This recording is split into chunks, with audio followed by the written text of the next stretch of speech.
Hello everyone, it's great to see you all today. My name is Cindy Loza and I'm Managing Editor of Member Content for the Path to Purchase Institute. Joining me today is the wonderful Katie Streeter-Hurl with SMG. Yeah, hi, I'm Katie and I'm Chief Strategy Officer at SMG. Together we'll be sharing results from a recent research study we did at the Path to Purchase Institute in collaboration with SMG, looking at how retail media touches and is received by shoppers along the path to purchase. I'll be leaning on Katie to help me analyze some of these results that'll hopefully debunk some common myths and misconceptions of retail media. A few things before we get started. First, these slides in this presentation are very detailed, and in the interest of time, we can't unpack all the great information they provide, but happy to share our slides after the presentation. Next, the full report is actually 50 pages long, so Katie and I will only be covering a portion of it. But everyone will have access to the full report at the end of the presentation. Just look out for the QR code after our session concludes. Now, the Institute fielded an online survey of more than 1,200 UK shoppers from July 25th through August 2nd. As you can see, the respondents were evenly split between male and female. About half resided in the city metropolitan areas, followed by suburban residents that made up about 40% of the survey takers, and the rest were from rural areas. As far as ages, most of the people that we spoke to were millennials, with some Gen Zers and some Gen Xers, and a few baby boomers. Looking at education levels, a majority of participants had at least attended university or college, if not had a degree.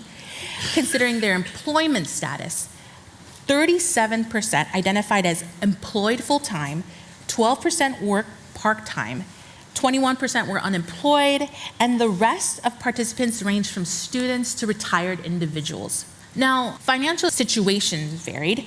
For example, 20% indicated they could afford food and regular expenses, but nothing else.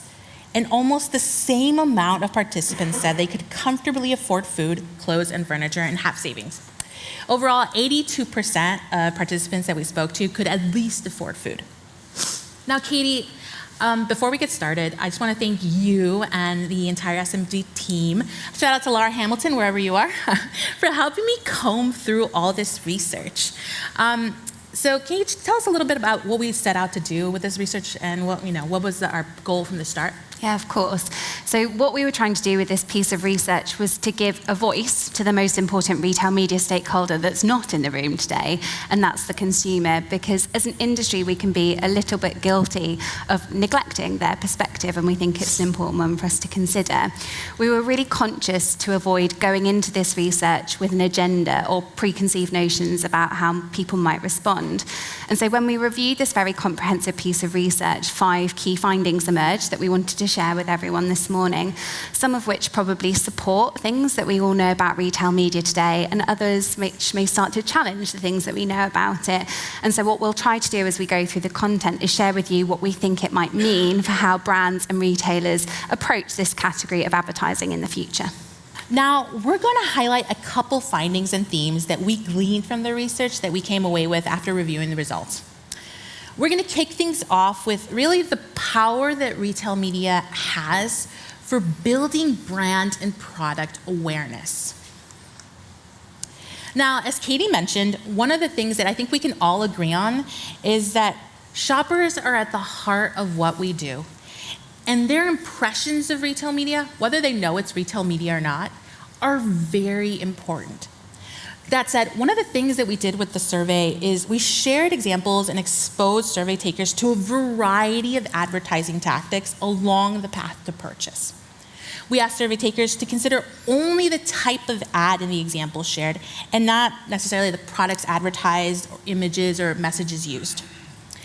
In this case on the screen, we used shared examples of off-site ads and asked them to choose if they disagreed or agreed with specific statements related to how these ads made them feel and how they influenced their behavior.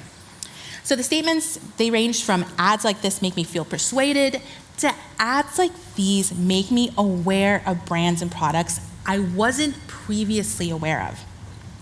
Now, when it came to off-site ads, the most selected statement that respondents could agree on was that off-site ads, like these shown here, helped with brand and product awareness. 32% of shoppers agreed that these ads made them aware of products they weren't previously aware of. On the other hand, 30% of shoppers indicated that ads like these do not make them feel persuaded. And now we got similar results from really all the tactics that we used, with about a third of respondents all agreeing that tactics like out-of-home ads, on-site displays, sponsored social media posts, and in-store signage all helped with brand and product awareness. And at the same time, about 30% of respondents also said these types of ads and activations didn't make them feel persuaded. We also found that over 4 in 10 online shoppers like when retailers suggest new products to them they hadn't heard of before.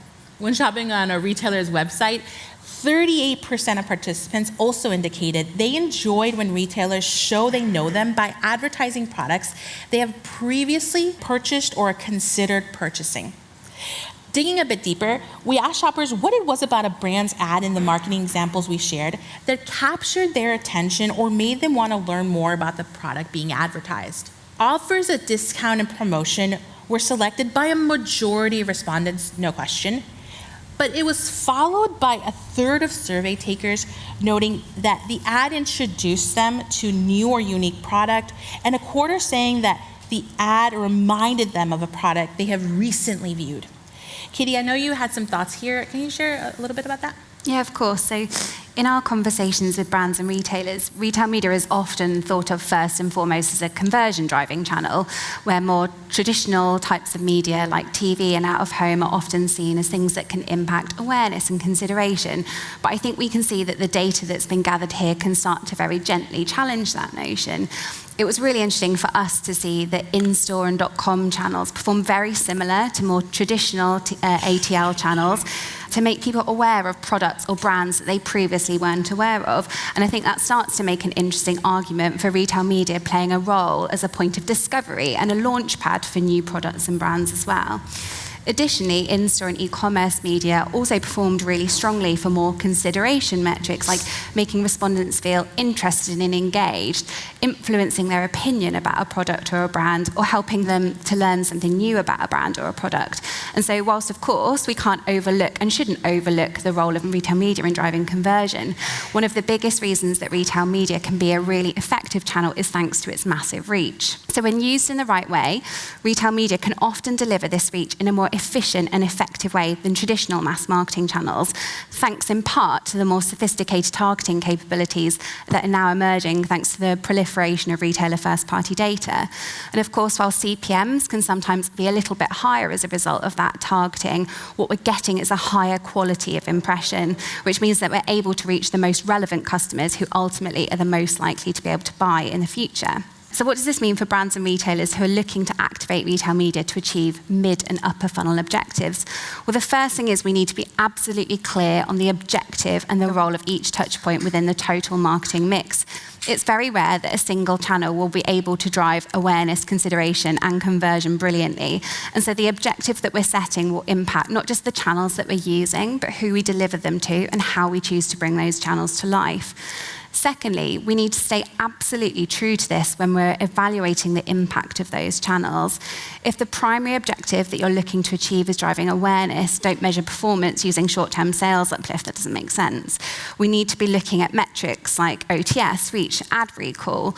If we're looking to drive consideration, we need to be measuring the performance of channels using engagement metrics, click-through rates, dwell time, completed video views.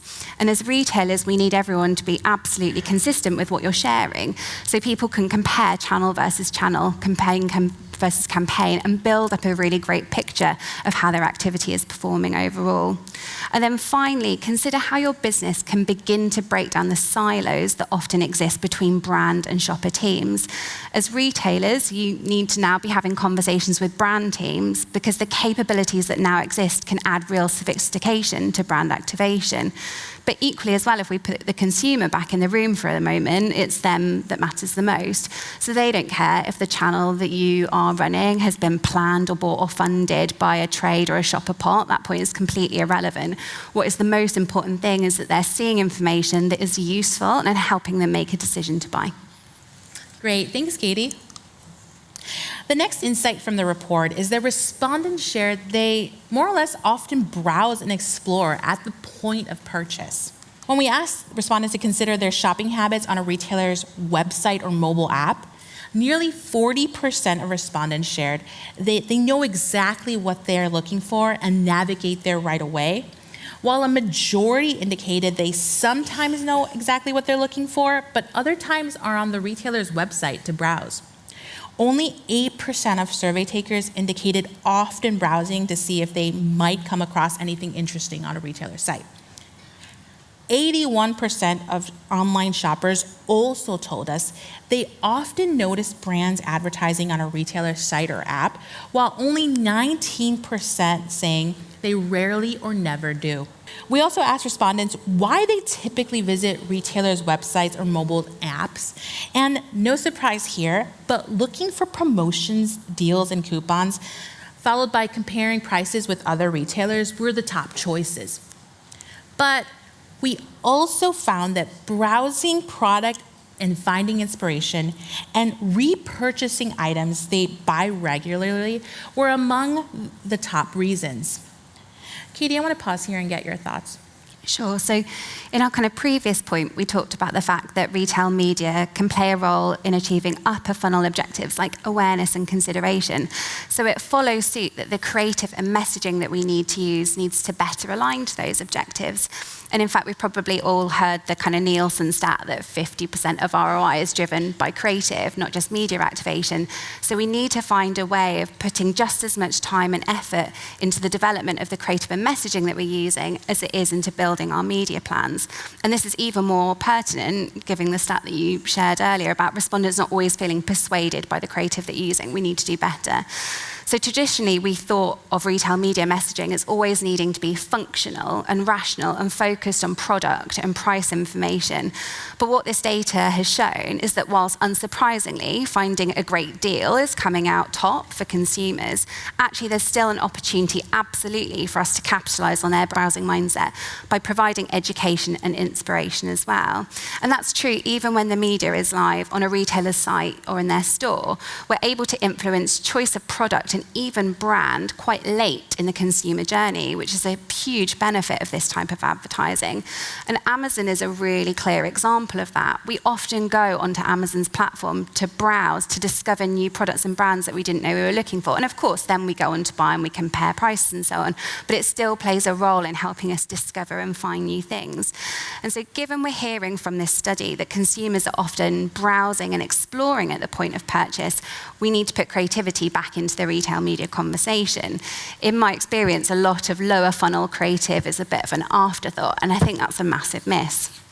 So what does that mean for brands and retailers who are looking to build more effective retail media creative, particularly to provide inspiration and information to customers?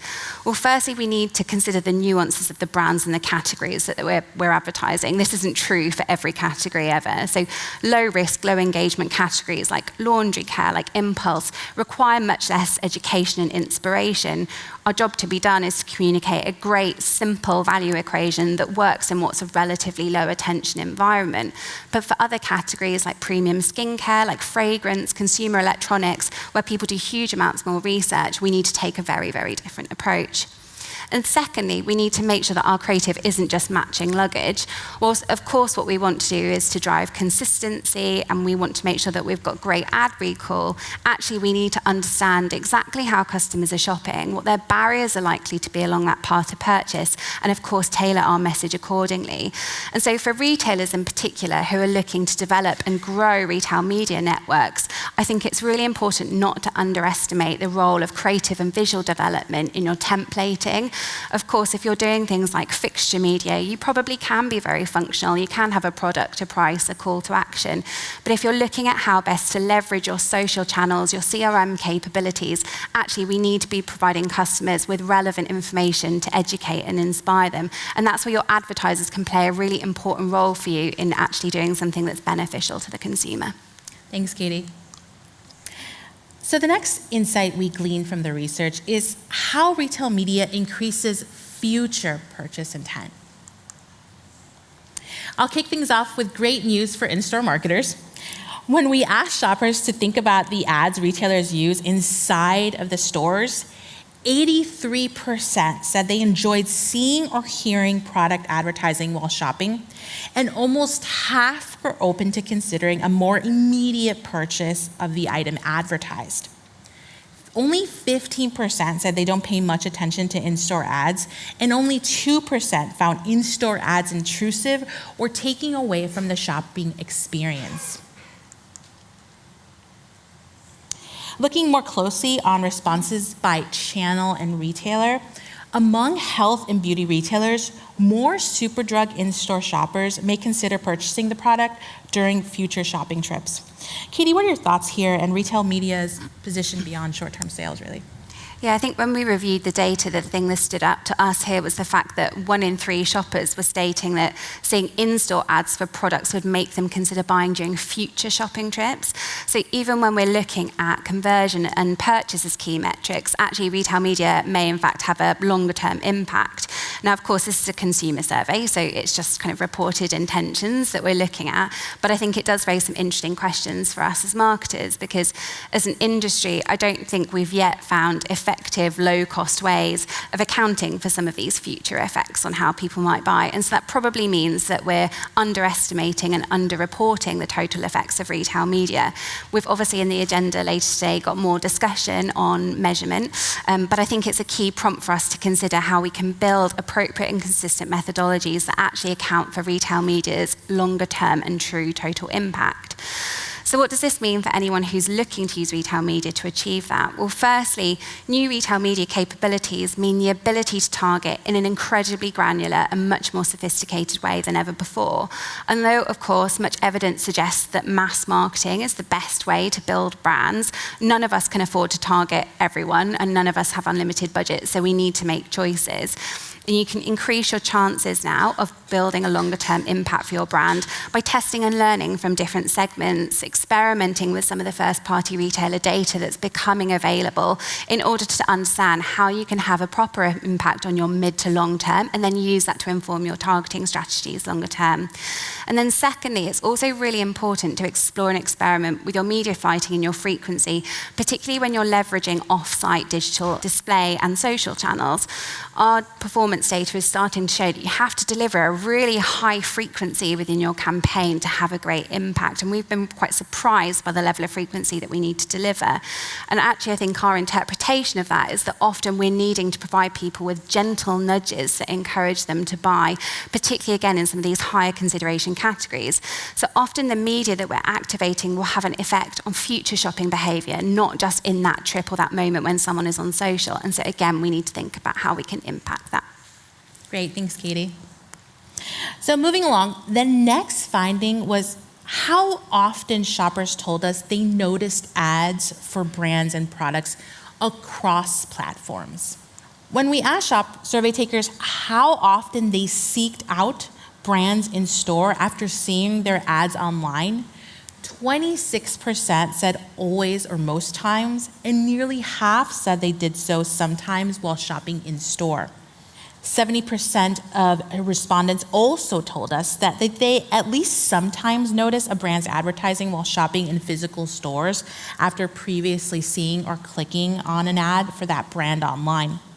When we followed up and asked what it was about the brand's ad that caught their attention a second time in stores, communicating a promotion or sale for that item was high on the list, but so was ads that reminded them about the product. Moreover, almost 2/3 of survey takers said they shop for or purchase products based on retailer content on social media at least sometimes. Katie, what are your thoughts on this? Yeah, so although we've known for a long time that shoppers interact with multiple touch points along their shopper journey, I think what is interesting from the research that we've shared is that such a high percentage of respondents claimed that they actively remembered seeing ads from brands across multiple channels, and even going so far as to seek brands out in store that they'd previously seen an ad for online. And I think this probably supports the need for us to have not just multi-channel strategies, but omni-channel ones, which properly connect the dots between these different touch points and that actually create a seamless customer journey. And the reality is, I guess, that much like doing a DIY project, rarely is a single tool going to get the job done perfectly. Actually splitting your budget across multiple channels is very likely to perform better than if you put everything into a single channel. And our Plan App data supports that emphatically. So rather than pitting media against each other, kind of in-store versus digital, suggesting that one is somehow superior to another, actually every channel has a different role to play in the total marketing mix. And the channels that you need to activate depend entirely on the jobs that you need to do. So what does this mean for anyone who's looking to build holistic, properly connected retail media campaigns? First of all, absolutely take a media neutral approach. So of course you should leverage historical data and learnings on what works for your brand, your category, your business, but consider the task at hand for each campaign you're running. Retail media now needs planning and activating with the same level of thought, consideration and discipline as traditional media, and I think it's really important we move in that direction. Secondly, as well, try to move to a place where you're running campaigns, as I said, that are genuinely omni-channel, not multi-channel. The more data that retailers can make available to brands to properly understand how people are shopping different categories, the more we can leverage that data to build campaigns that are going to be much more effective. And after all, if we can meet customer needs, that's going to be the thing that actually drives performance in the long term as well. Great. The last finding we want to address is really how in-store activations had a slight edge with shoppers we spoke to. For this, I want to start off by sharing more insights we gained from showing examples of a variety of advertising tactics with survey takers. For each activation, we asked participants simply how often they notice these types of ads when going about their daily lives. And we found that a majority of shoppers notice these marketing tactics at least sometimes. But the leading activation was in-store ads, with 85% of shoppers noticing these types of ads at least sometimes. Digging a bit deeper at which type of advertising they noticed most in stores, leading tactics were posters and screens outside the front of stores, hanging signage around the store, brand displays on shelves, and posters and screens in storefront windows. Now, earlier I mentioned how we had participants agree or disagree with specific statements about how ads made them feel and influenced their behavior. As I said earlier, in-store ads, like the other examples that we shared, help shoppers with brand and product awareness. But unlike the other tactics, nearly a third of shoppers told us that in-store signage in general also made them feel interested and engaged. Katie, any thoughts here? Yeah, so this is definitely an area where we've noticed in our conversations that there's a real difference across the pond. So in the UK, retail media kind of matured store first. In the US, it's probably gone digital first. But the good news is that both sides are now starting to explore and understand the value of the other. Having said that, I think what some of this data is showing is that in-store is still absolutely vital. The lion's share of sales are still taking place in physical stores. And of course, whilst COVID fast-forwarded the growth of e-commerce during the pandemic, that growth, as we all now know, has plateaued somewhat.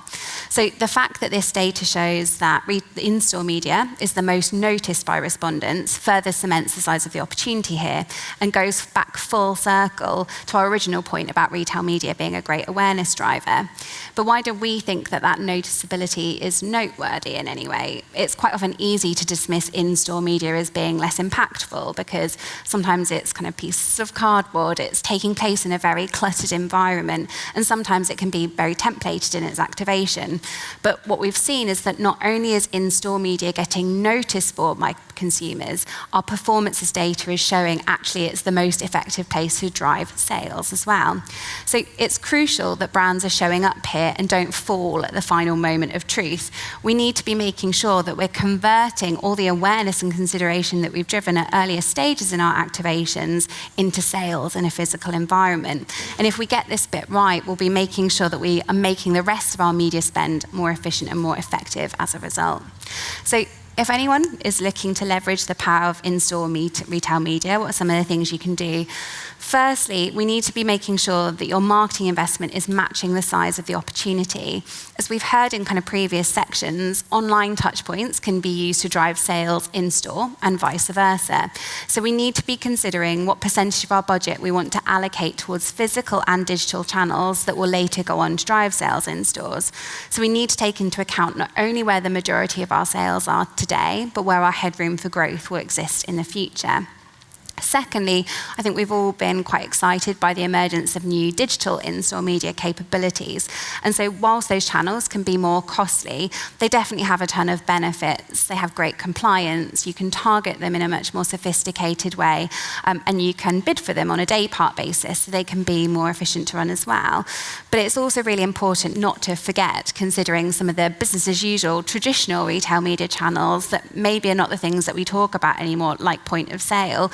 Those channels are definitely not sexy. They're not part of the retail media conversation that's happening in the industry, but they're definitely an effective investment choice to consider as a fundamental part of your plan. And then lastly, consider the role of the store in a post-COVID world where actually we can offer people experiences and entertainment in the right environments as well. So even if actual purchases are shifting online, consider whether or not there's an opportunity for your brand or the advertisers running campaigns in your stores can use your stores as an opportunity to much better showroom, so helping customers discover, research and interact with your brands and your products in store as well. Now, Katie, before we wrap up, do you have any final thoughts on what people should take away with? I know we have some powerful stats up on the screen. Yeah, I think the thing that we've talked a lot about as we've kind of been looking at this piece of research was just the fact that I think historically retail media was very much seen as a kind of lower funnel conversion driving tool. And actually looking at it from a consumer angle, I think we can see some of the benefits in using retail media beyond that, so impacting some of the more traditional brand metrics. But in reality, I think most organisations are not set up well to manage that today. So we need to find a way of looking at new organisational structures, new processes, ways of working with agencies that help us alleviate some of those challenges, because retail media can play a role in a very different way now than it has historically. Great. Now, I think we have some time for some questions. Hi, thank you for that, guys. You talked so much there about the focus on the in-store experience and how sort of retail media ads are especially pertinent in-store. For pure players where it's online only, do you see that as being similar, or does it differ in a few ways? I think that what the data has shown us through the survey is that consumers find in-store media incredibly effective. But of course, there is a huge role for digital media activation, whether it's on an e-commerce site, whether that's using retailer first-party data. I think we've done a huge amount of testing over the last year of some of the kind of new capabilities that are starting to exist in the market. So leveraging things like Advantage card data to better target campaigns across different categories using social media, using displays and connected TV, and we're seeing some really strong results. So I guess my point would be probably go back to some of the original messages, which is what we need to build is capabilities that work for advertisers based on their jobs to be done and based on the categories that we're existing in as retailers. And I think if we can put that back at the heart of all of our thinking, that's where we'll do a good job. You mentioned that you think that creative can be a bit of an afterthought, particularly kind of on below the line kind of messaging. What do you think could be done differently, or what could brands be doing differently there to help kind of improve, do you think? Yeah, I think a lot of it is probably driven by the fact that a lot of creative development and a lot of creative agencies still build creative for TV. That's kind of where a lot of businesses still start, which is kind of bonkers 20 years on from that being the kind of primary thing. I think the main thing that we need to be doing is considering the context within which we're activating and building creative that works really effectively in that context. Even when I was at P&G, I actually thought P&G did a great job of this. They used to have a mantra of everything being shelf back, so all of your communication had to work, whether it was being activated on a Barker or through a TVC. And so again, I think that's something that we need to be thinking about. We need to be briefing our agencies with that absolutely in mind, that we need to be designing for the context that the campaign's going to exist in and the messages that we need to get across. Great. I think that's everything. Thank you so much. And you can download the full report by scanning this QR code. Let us know if you have any questions.